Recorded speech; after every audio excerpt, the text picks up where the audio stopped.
Hello there. In its counter-offensive in the east of the country, the Ukrainian army penetrated deep into the rear of the occupying Russian troops.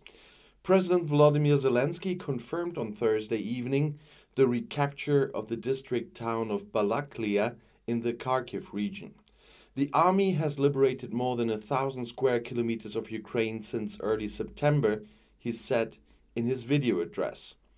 According to the General Staff in Kiev, the Ukrainian troops have already advanced about 50 kilometers to the east. The attack extends beyond Balakliya towards the town of Kupiansk. There is an important railway junction through which Russia supplies its troops when attacking the Donbas. In Kupiansk, the occupation administration ordered the evacuation of women and children. As part of ongoing defensive operations, our heroes have already liberated dozens of settlements, he said. Ukraine is and will be free, he promised. However, according to earlier reports, Russian troops occupied around 125,000 square kilometers in Ukraine. That is 1/5 of the country's territory, including the Crimean Peninsula. For Ukraine, Friday is the 198th day of fighting against the Russian invasion, or was. The Russian military leadership was apparently surprised by the attack near Balakliya, analyzed US military expert Michael Kaufman on Twitter. Russian forces were too spread out. There are hardly any reserves there. In contrast to the rapid push to the east, Ukraine appears to be very systematic in its other counter-offensive to the south in the Kherson region. The small town of Balakliya, which had a population of around 27,000 before the war, had been occupied by Russian troops for several months. As evidence of the recapture, Zelenskyy published a video allegedly filmed on the town hall. In front of the blue and yellow Ukrainian flag, a soldier reported to the president about the capture of the city. The flag of Ukraine over a free Ukrainian city under a free Ukrainian sky, is what Zelenskyy wrote about this. Unverified internet videos showed passers-by waving at the Ukrainian soldiers or hugging them tearfully.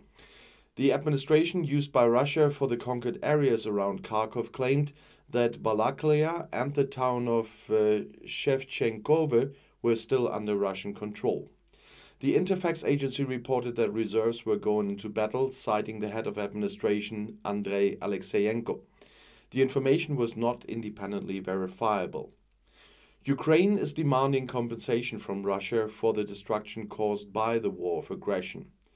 We want compensation for all the damage that Russia has caused in Ukraine through its war of aggression.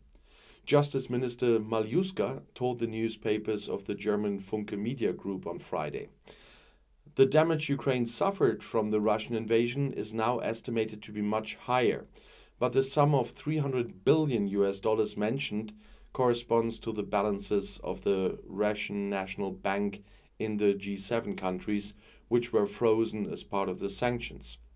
Malyuska demanded access to it and to the foreign assets of Russian state-owned companies and confiscated the property of Russian oligarchs.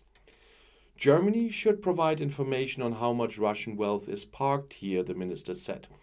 At the same time, Germany should support the Ukrainian project in the UN General Assembly in New York. Malyuska spoke to the German Federal Minister of Justice Marco Buschmann in Berlin on Thursday. And according to the United Nations, another 4 ships with corn, barley and rapeseed are to leave Ukrainian ports on the Black Sea. When you see this video, this hopefully happened. The destination ports are in Egypt, Greece, Romania and China. Since the beginning of August, Ukraine has already exported 2.37 million tons of grain. Since then, an agreement negotiated by the UN and Turkey with Moscow and Kiev has been in effect, which lifts the month-long blockade of Ukrainian ports. And I'll see you in my next video. I'll be back.